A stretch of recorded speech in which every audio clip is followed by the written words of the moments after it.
किशोर भगवान की। ये निश्चित रूप से एक परम सौभाग्य है और ये कहीं ना कहीं जुगल किशोर जी की कृपा है कि आज हम सबको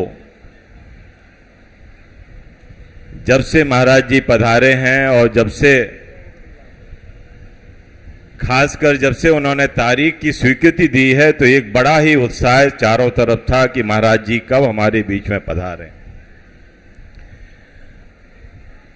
और ऐसा बोला भी गया है कि गुरु ब्रह्मा गुरु विष्णु गुरुदेवो महेश्वरा,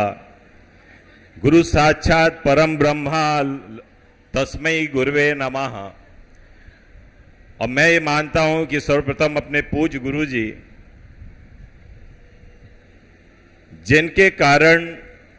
जिनके आशीर्वाद के कारण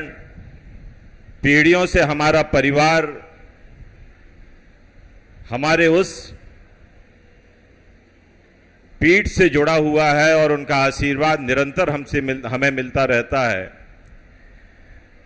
और आज यदि उन्हीं की कृपा से ये सब संभव हो पा रहा है जो आज आप बीच में देख पा रहे हैं। और जब गुरु कृपा होती है सब चीजें हमारी संभव भी होती हैं। और इसलिए मैं ये मानता हूं कि इस धरा पर जहां पे जुगल किशोर जी विराजे हैं, जहां पे हम लोग हीरों की नगरी और महाराजा छत्साल की राजधानी के रूप में हमने इस पन्ना की पहचान बनाई है, लेकिन आज मैं ये मानता हूं कि कालातीत की बातें जो भी रही हों, लेकिन जुगल सरकार हमारे बीच में विराजे और जुगल सरकार के माध्यम से जो चीजें हमारे ऊपर हमारे जो उनके आशीर्वाद से जो हम लोग चल रहे हैं, जो प्रसिद्धि जो उठाव उनका होना चाहिए था वो अब हमें लग रहा है संभव है जब से हमारे महाराज जी बीच में आए हैं और उनके बारे में उनके चर्चाएं हमारे बीच में हुई हैं।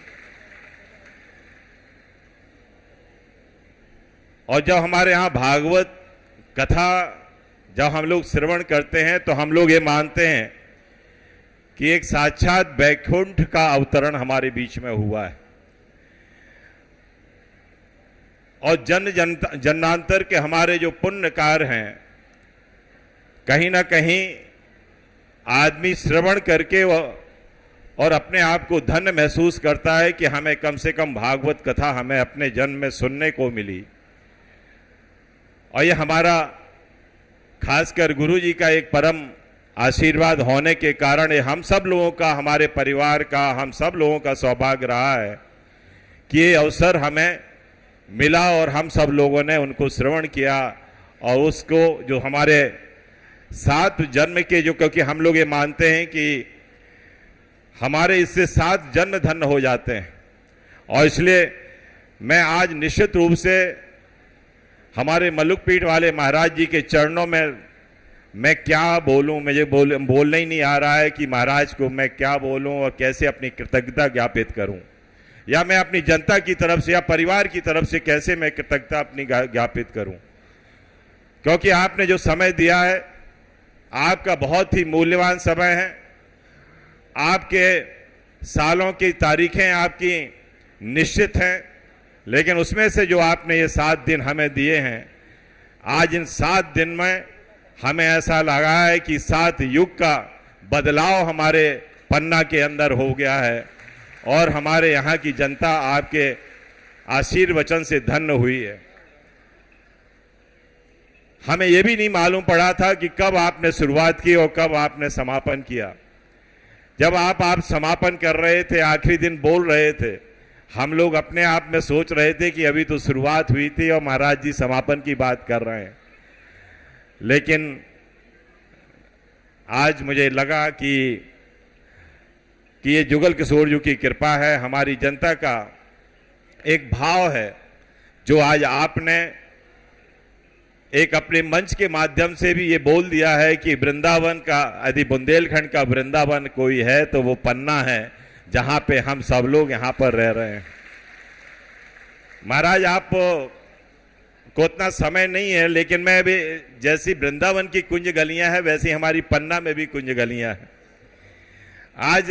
यहां पर भी वैसे ही लोग निकलते हैं और वैसे ही लोग जाते हैं। जब सुबह आरती में लोग आते हैं तो कुंज गलियों से निकल निकल के लोग आते हैं। आज हम लोग, आज ऐसा लग रहा है कि पता नहीं सब लोग अपने काम धाम छोड़ करके आपके आशीर्वचन सुनने के लिए पूरा समय सब लोगों ने दिया है। जैसे एक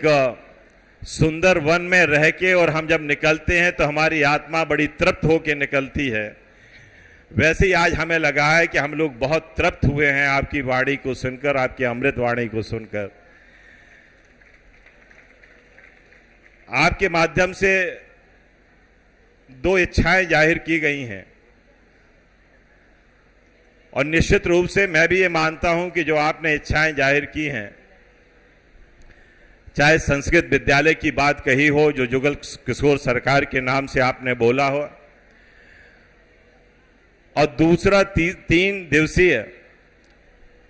एक उत्सव जिसमें हमारे साधु संतों का समागम हो, उनके प्रवचन हो, उनके आशीर्वचन मिले, ये निश्चित रूप से आपने मन की बात कही है महाराज, और ये हम लोगों का सौभाग्य है। क्योंकि हमारे 24 तारीख को ऐसा चल रहा है कि मुख्यमंत्री जी भी आ रहे हैं,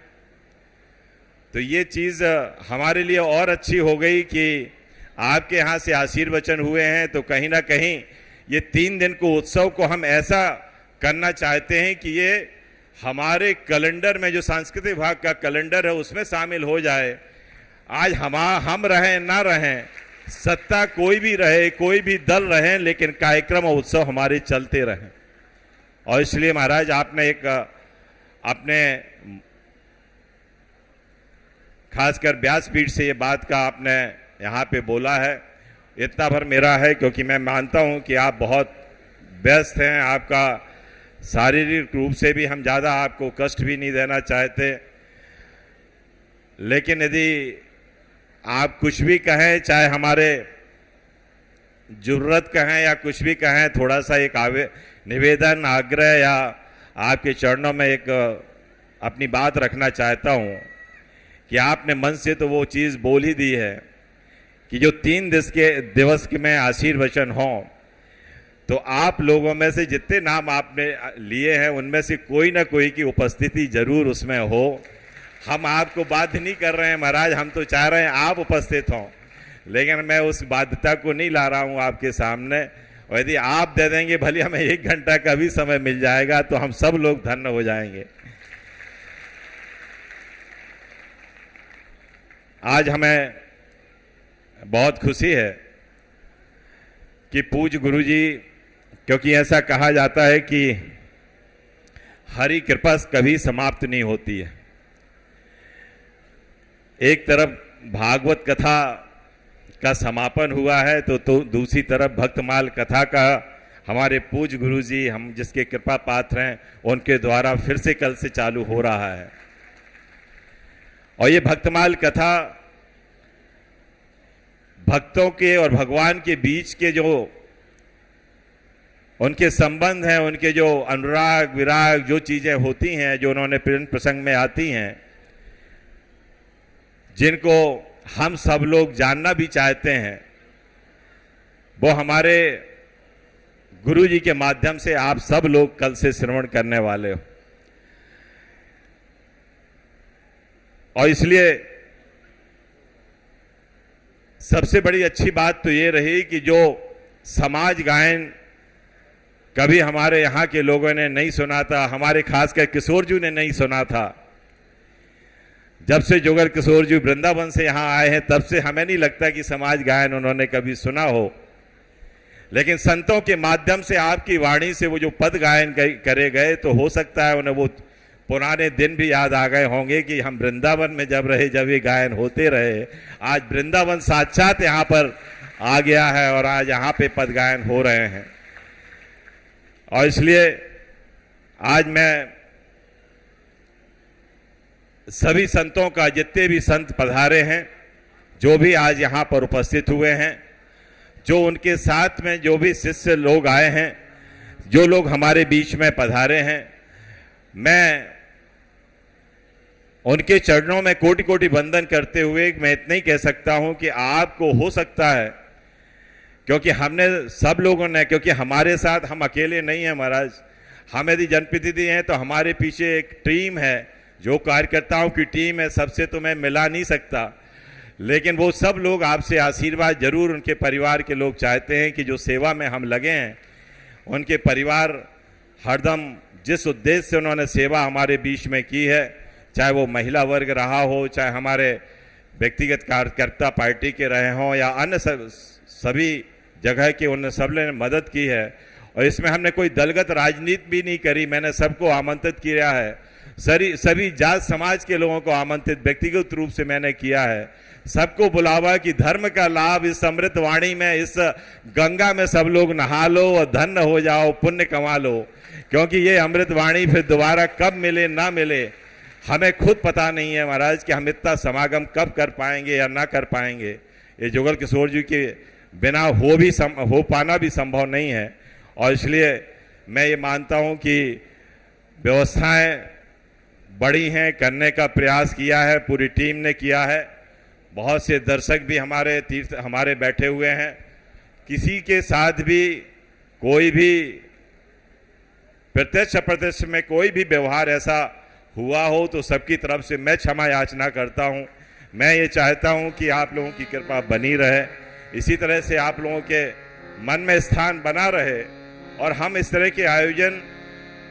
कोई हमने पहले भी हमने ये बोला था, कोई हमारा ये पारिवारिक भाव था कि हमें करना है,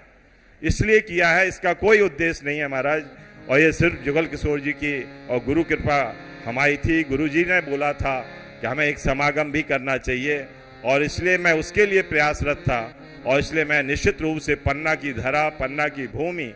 सभी संतों के चरणों से धन्य हुई है। मैं तो ये मानता हूं कि चरण पढ़ने ही से हम लोग धन्य हो जाते हैं,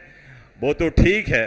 लेकिन उनकी अमृतवाणी जहाँ जहाँ भी गई है वो सब लोग भी धन्य हुए हैं। उनके ये भली वो यहाँ ना पहुँचे हों, आज उनने कहीं लाइव टेलीकास्ट देख के, कहीं आपकी वाणी सुन के सभी लोग धन्य हुए हैं। इस समय पे पन्ना पूरे धाम के रूप में है, सभी लोग धार्मिक प्रवृत्ति के रूप में हैं, और सब लोग अनुसरण कर रहे हैं। और इसलिए